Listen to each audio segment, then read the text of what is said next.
ഇന്ന് നമുക്ക് നല്ലൊരു നെയ്ച്ചോറ് എങ്ങനെ ഉണ്ടാക്കണമെന്ന് നോക്കിയാലോ? ഒട്ടും കുഴഞ്ഞു പോകാതെ നല്ല ടേസ്റ്റോട് കൂടിയിട്ട് നല്ല പെർഫെക്റ്റ് ആയിട്ടുള്ള നെയ്ച്ചോറ് എങ്ങനെ ഉണ്ടാക്കണമെന്നുള്ള വിശദമായിട്ടുള്ള വീഡിയോ ആണിത്. വീഡിയോ മുഴുവനായിട്ട് സ്കിപ്പ് ചെയ്യാതെ ഒന്ന് കാണുക. വീഡിയോ നിങ്ങൾ സ്കിപ്പ് ചെയ്യുമ്പോൾ അതിൻ്റെ പല ഭാഗം മിസ്സാവും. എത്ര അറിയാത്തവർക്ക് ഈ ഒരു വീഡിയോ കണ്ടാൽ ഇനി നെയ്ച്ചോറ് വെക്കാൻ അറിയില്ല എന്ന് ഇനി ഒരാളും പറയില്ല. അപ്പോൾ ഇതെങ്ങനെ ഉണ്ടാക്കണമെന്ന് കണ്ടു നോക്കിയാലോ?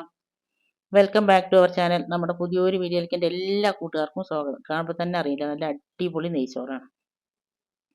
അതിന് നമ്മൾ നെയ്ച്ചോറ് വെക്കാൻ എടുക്കുമ്പോൾ എപ്പോഴും നല്ല ക്വാളിറ്റി ഉള്ള അരി എടുക്കുക. ഞാൻ എടുക്കൽ ജീരകശാല അരിയാണ് കേട്ടോ, കൈമ റൈസ് ഇല്ല. അത് നല്ല പോലെ 3-4 പ്രാവശ്യം കഴുകിയതിന് ശേഷം നല്ല വെള്ളം ഒഴിച്ചിട്ട് അരമണിക്കൂർ കുതിരാൻ വേണ്ടി മാറ്റി വെക്കണം. അരമണിക്കൂർ കഴിഞ്ഞതിന് ശേഷം നമ്മളിത് വെള്ളം മുഴുവൻ വാർന്നു പോകാൻ വേണ്ടിയിട്ട് ഒരരിപ്പയിലേക്ക് അത് ഇട്ട് വെക്കണം കേട്ടോ. അപ്പോൾ അതിൻ്റെ വെള്ളം മുഴുവനും വാർന്നു പോകുള്ളൂ. വെള്ളം ഉണ്ട് പറഞ്ഞാൽ നമ്മൾ വെക്കുന്ന ചോറ് കുഴഞ്ഞു പോകും. ഒന്നാമത്തെ ടിപ്പാണത്.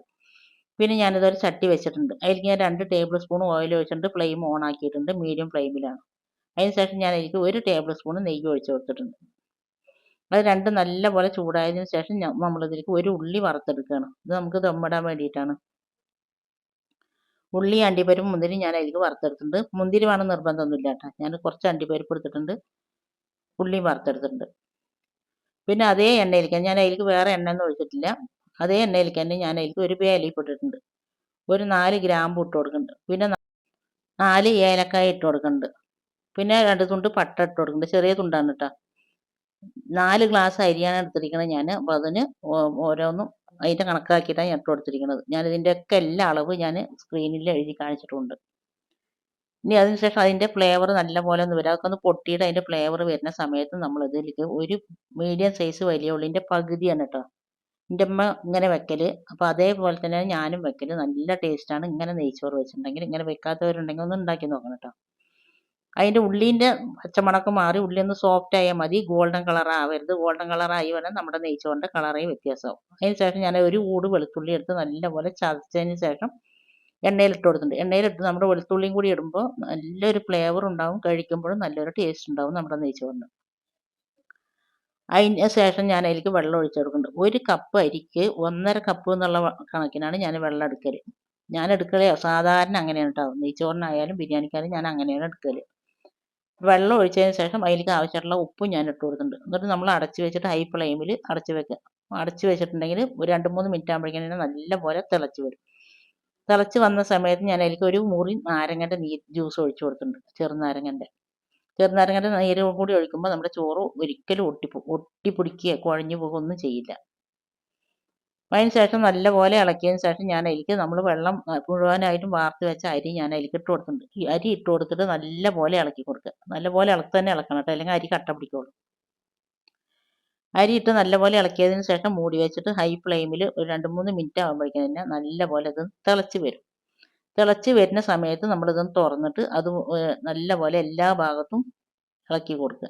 ഇളക്കി കൊടുത്തതിന് ശേഷം ഒട്ടും ആവി പുറത്ത് പോകാത്ത രൂപത്തിലുള്ള ഒരു തട്ടും കൊണ്ട് മൂടി വെക്കുക. ഞാൻ ആദ്യം മൂടിയ മൂടിയിൽ ഹോളുണ്ട്, അപ്പോൾ ഞാൻ ഇതും കൊണ്ട് മൂടിക്കുന്നുണ്ട്. അപ്പോൾ ഇതിലാകുമ്പോൾ ഒരു പൊട്ട് പോലും എയർ പുറത്ത് പോകില്ല. അങ്ങനെ മൂടിയതിന് ശേഷം ഏറ്റവും ലോ ഫ്ലെയിമിൽ നമ്മളിതൊരു 10 മിനിറ്റ് വെച്ചിട്ട് പറഞ്ഞാൽ ചോറ് അടിപൊളിയായിട്ട് വെന്ത് വരും. ഇതുപോലെ ചെയ്യാത്തവരും അറിയാത്തവരൊക്കെ ഒന്ന് ചെയ്ത് നോക്കട്ടെ. പിന്നെ നിങ്ങൾ എടുക്കുന്ന അരിക്ക് അനുസരിച്ചിട്ടായിരിക്കും ഇതിൻ്റെ വേവ് ഉണ്ടാകുക. ചിലർ അരി നല്ല ഉണക്കമുള്ള അരിയാണ് കിട്ടുന്നതെന്നുണ്ടെങ്കിൽ അപ്പോൾ ഒന്നും കൂടി വേവ് ഉണ്ടാവും. അപ്പോൾ നിങ്ങളൊരു കാര്യം ചെയ്യുക, 1.5 ഗ്ലാസ് അരി എടുക്കുന്ന 1.5 ഗ്ലാസ് വെള്ളത്തിന് പകരം 2 ഗ്ലാസ് വെള്ളം എടുക്കുക. ഉണക്കമുള്ള അരി പറഞ്ഞാൽ നമ്മളൊന്ന് കടിച്ച് നോക്കുമ്പോൾ കടുന്നനെ ഉണ്ടാവും കേട്ടോ, അതാണ് ഉണക്കമുള്ള അരി. അപ്പോൾ ആ അരി ആവുമ്പം നിങ്ങൾ 1 ഗ്ലാസ് അരിക്ക് 2 ഗ്ലാസ് വെള്ളം എടുക്കുക. ഇത് അങ്ങനെ ഒരുപാട് ഉണക്കമില്ലാത്ത അരിയാണ്, അതുകൊണ്ട് ഇതിലേക്ക് 1.5 ഗ്ലാസ് വെള്ളം മതി.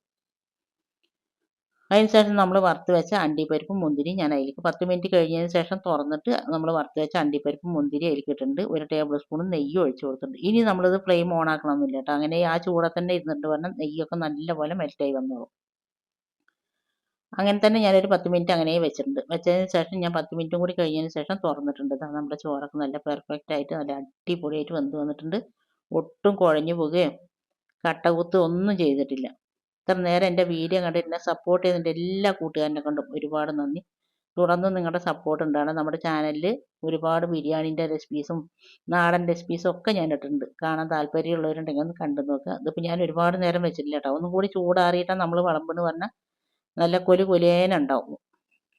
ഇതിപ്പോൾ ഞങ്ങൾക്ക് ഒരുപാട് നേരമായിരിക്കും ഇവിടെ ഭക്ഷണമൊക്കെ ആയപ്പോഴേക്കും. ഇതിൻ്റെ കൂടെ കഴിക്കാൻ ഞാൻ നല്ലൊരു അടിപൊളി ചിക്കൻ കറിയാണ് വെച്ചിരുന്നത്.